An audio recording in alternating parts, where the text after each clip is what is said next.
demons, how I hate Gwi-Ma. If hate could defeat Gwi-Ma, I would have done it a long time ago. How might a group change if it opened its ranks to include more people? Many organizations close their doors to specific individuals, and there's nothing wrong with that if they're catering to a group that shares certain circumstances. In the case of the hunters and K-pop demon hunters, they're a centuries-old group of women who train their successors to defend humanity from the demon lord and his armies. These particular women share a mystical connection with the Honmoon. This magical barrier traps demons with a prison dimension, which must be protected and restored through the power of song. Of course, these hunters use their songs as weapons and use them to inspire hope in the people around them. Women have defended the Honmoon for generations, but it made me wonder, how might things change if the new Honmoon allowed men to become hunters in the sequel? Today's video will go down the speculative rabbit hole as I consider what male hunters could achieve in the fight against Gwi-Ma and his demons. Watch yourself! Ugh, look at this mess. Yeah, they're not even that cute. They're so bleh. Number 1. More hunters. There's an obvious bonus to introducing male hunters into the franchise, and that's the sheer number of hunters that would jump into circulation around the world. The first film tells us that a new trio is selected each generation to protect the Honmoon. But it's vague about whether other hunters exist around the world to protect the innocent and defeat demons. However, I'm willing to assume that this is the case, as Huntrix can't be everywhere at once, and the Honmoon probably spreads across the entire world, not the lone place where they live. There are likely countless hunters out there of all ages from all places who dedicate their lives to defeating Gwi-Ma. Of course, the hunters being only women means that the protective role is only available to half the population. I'm not saying this is a pressing issue.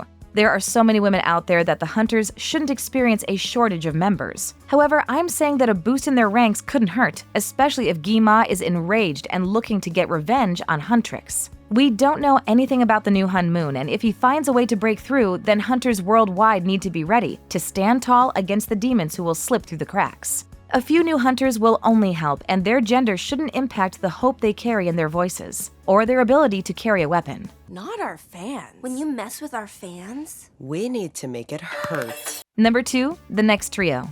An interesting spin the sequel could take by introducing male hunters is showing a young group of men who inspire people with their songs, who have a natural connection with the new Honmoon created by Huntrix. They could bring people together, form a community with their songs, and rise in popularity to rival Huntrix in the polls. As we know, the hunters pick a new trio to protect the world with every generation, and this group of young men could become the successors to Huntrix, who get plunged into the world of demon hunting after their voices allow them to see the Honmoon. We see throughout the first film that normal people are unaware of the Honmoon and what it's capable of. There are several scenes of Huntrix watching the Honmoon fall apart, while Bobby stood idly by, completely unaware. Due to these scenes, it seems like the average human doesn't know about the Honmoon unless they have a connection to it, whether natural or acquired, and that's how the hunters will find their newest recruits. A group of male hunters might join their ranks because this new Honmoon calls to them for the first time. And as it so happens, the Honmoon might find Huntrix's successors. Gwi-Ma must know we're so close to sealing it for good. So he sends a demon boy band? Number 3. Historic changes. Everyone is equal and can excel in the same careers, and that's something I like to believe when approaching topics like this. However, I can't ignore the fact that in this franchise, hunters have always existed as women. There's likely a reason for this that we don't know, but it might allude to the fact that the film's creators took inspiration for hunters from real-life shamans who were historically female. The role gave women a position of power and authority in a society that otherwise looked down on them or pushed them to the side, allowing them to help others and prove they're capable of not only caring for others, but also leading others through difficult times. So naturally, the inclusion of men within the modern hunters would have huge historical implications. It would challenge the legacy left behind by the hunters who came before them, but someone will always come along to challenge tradition, especially if it's harmful. Huntrix knows this better than anyone, as each member has personal experience abandoning expectations to chase what they believe in instead. It worked out for them, and history is in the past. These new male hunters could be a cornerstone in ensuring that hunters have a future, as their fight against Gwi-Ma continues. All right, 2 weeks of vacation. Yes, vacation. Number 4. Jinu's legacy. If the hunters did change their ways to include men in their ranks, We have to wonder what would influence them to make that change. I think the first film gives us the perfect opening, and that's Jinwoo. The demon whom we all fell in love with the moment he appeared on screen changed the narrative for demons forever. As far as we can tell, Jinwoo is the first demon to break free from Gwi-Ma, with his soul being reclaimed by Rumi, proving that demons can redeem themselves or repent for their past mistakes. I suspect that Huntrix will begin to view demons differently in the future. Instead of hitting them first and asking questions later, they may try to negotiate with their enemies before sending them back to Gwi-Ma. At the same time, Jinwoo and the Saja Boys inspired the world and created such a massive fan base in the span of a few months, proving that a male musical group can inspire the world as much as the female trios utilized by the Hunters. For most of the film, Huntrix and the Saja Boys remained neck and neck as they fought for worldwide notoriety. So Jinwoo not only created a global fan base, but he also helped Rumi create a new Honmoon and took his soul back. His legacy and spirit might be what brings a new male group out of the woodwork, who want to replace the Saja Boys and become the predecessors to Huntrix. That's the funny thing about hope. Nobody else gets to decide if you feel it.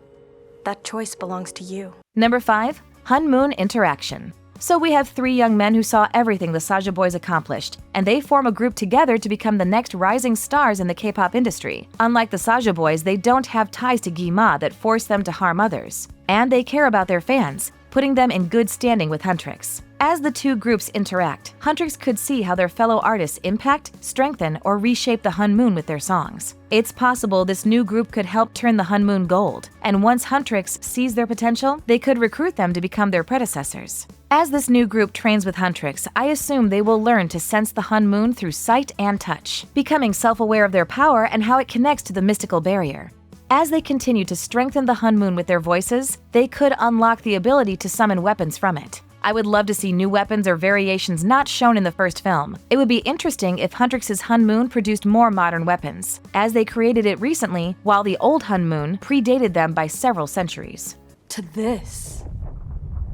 Look at all the weak spots. We've never seen the Honmoon like this before. Number 6. Different musical groups. If the sequel doesn't bring back the Saja Boys for another adventure, then it needs to include another K-pop group to keep the story fresh and interesting. I know we all love Huntrix and could listen to their songs on repeat, but having the Saja Boys to compete with added some variety to the first film, as they provided refreshing pop songs and Huntrix gave powerful ballads. It also allowed for a romantic duet between Jinwoo and Rumi, which we wouldn't have gotten if only one group had made it to the final film. Another group of male hunters has the potential to liven things up and add some distinction to the sequel soundtrack, making it better than the first.